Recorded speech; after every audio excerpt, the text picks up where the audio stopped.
United Kingdom, which welcomed the Ukrainian refugees with open arms at the beginning of the Ukraine war, is now showing them the exit door. And as a result, 50,000 Ukrainians might soon have to flee the country for greener pastures. Hello and welcome to TFI Global, the foreign affairs and geopolitical analysis arm of the TFI Media Group. I'm your host Vedika, and if you haven't subscribed to the TFI Global channel yet, hit the subscribe button and press the bell icon to receive all the latest updates. And please install our Apple and Android mobile app. The link is given below in the description. Since the beginning of the Russian invasion of Ukraine earlier this year, millions of Ukrainians have been compelled to escape and seek refuge in nearby countries. Many nations responded with emergency arrangements for the incoming immigrants and also relaxed their visa requirements. Homes for Ukraine program, one of such nations, was the United Kingdom. The UK introduced a visa scheme for those Ukrainians who had their relatives already residing in the country. But the scheme was quickly reformed after heavy backlash. Now any Ukrainian could enter UK and find shelter in any home wherever enough space was available. It was referred to as the Homes for Ukraine program, and millions of Britons actively signed up to provide housing. According to government statistics, approximately 115,000 Ukrainians have entered the UK under its immigration programs, and roughly 83,900 refugees through the Homes for Ukraine program. Sponsors or the people who signed up to provide housing to the Ukrainians agreed to provide accommodation in their own homes for 6 months in return for the government incentives.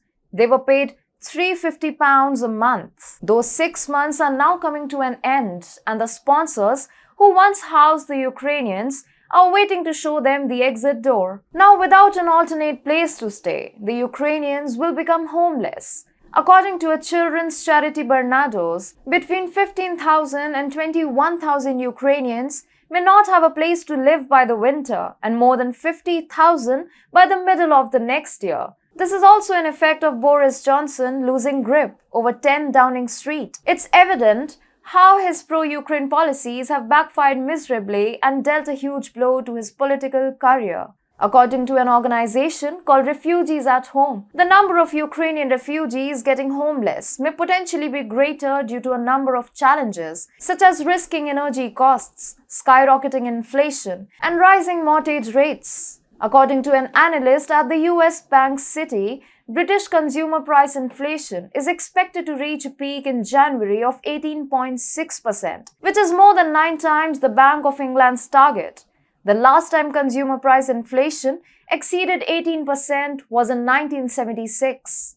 Now, the fate of the Ukrainian refugees hinges on the upcoming administration. However, it is understandable that they would refrain from following his predecessor's pro-Ukraine line and prioritize the interests of their own citizens first. Talking about 50,000 Ukrainians getting homeless, Housing Secretary Lisa Nandy said these shocking numbers reveal the scale of the crisis about to hit refugee families.